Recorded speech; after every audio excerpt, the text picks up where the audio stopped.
One sphere of life is that we don't talk a whole lot about in Christian circles, it seems like today, but used to a whole lot in the past, is politics. What is the Christian's responsibility in the sphere of politics in our country? First of all, we have a responsibility to be informed. Not every person should be a politician. It's just not going to be the way that it is. Some people will be, though. And some people perhaps are being called into politics at some level right now, and they should answer that call. They should work in that direction. But first and foremost, I think for the whole of Christians, we have the responsibility to be informed about what's going on. I know it's pessimistic. I know that the media can be very frustrating to watch. And I know that oftentimes we're not sure who we can trust in those conversations. But nevertheless, if we are the people who are called to steward God's world, and if we're the people who should be most concerned about how human beings are being treated across the world, then we need to be informed about the kind of public policies that are being made.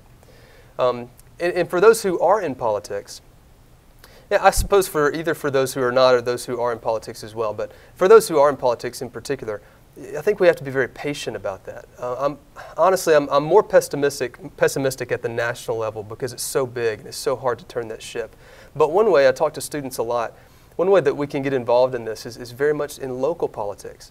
You can get involved in seeing incredible change take place at a small and local level, and I'm much more optimistic about that. I was just home, for example, I'm from Mississippi, and I was just home a few days ago, and was thinking about a dear friend of mine who's the mayor of our little town in Farmington, Mississippi. Doesn't get paid a dime for it, and he's been in retirement for 10 years, but he continues every day to do the work of the mayor of that town because he loves the town. He loves the people. He sees that as part of his Christian responsibility to do whatever he can to put policies in place, to put public policies in place that will better serve those people. That's very much putting your vocation, your faith to work in your vocation. Another thing that he's doing, and I'm not sure if he would even articulate it this way, but another thing that he's doing is he's simply being faithful. As a servant of Christ, he's being faithful. Sometimes that faithfulness comes by way of actually expressing the gospel with your mouth, but sometimes you're not able to do that. You have to know how to be faithful with your hands and feet as well. And that's a great opportunity to do that in politics. You picked up just a few seconds ago on a virtue. You said patience.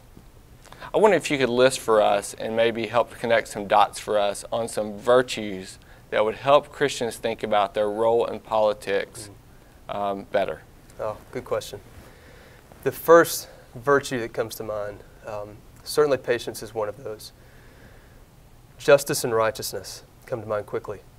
And I can't think long about that or talk long about that without jumping to the book of Amos, for example, where when we step into the book of Amos, we step into a situation with God's people, both the northern kingdom and the southern kingdom. We step into a situation for those countries, times of peace and prosperity. Yet God is furious with them. He's furious with them to the degree that he says, I don't want to hear your songs anymore. I don't want your sacrifices anymore. And why would he say that in a time that, by all accounts, on the surface, looks like a very good and prosperous time? It's because of the way that they went about gaining that peace and that prosperity. They didn't do it in a just way. They didn't do it in a righteous way. They did it in a way that took advantage of the people who had no other opportunity. Took advantage of the poor, the marginalized, the oppressed. They took advantage of the countries that were around them who had been beaten up by war from other countries, and they said, well, since they can't defend themselves, then we'll just go plunder them and get them and gain more for ourselves.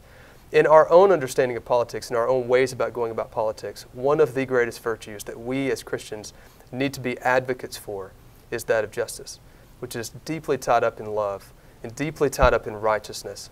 And also, to come back to patience, we're going to have a lot of patience to do that. And we need a lot of people in the ecology of vocations and in the ecology of the political world. We need people in all of those places being faithful witnesses, calling for love and justice and righteousness.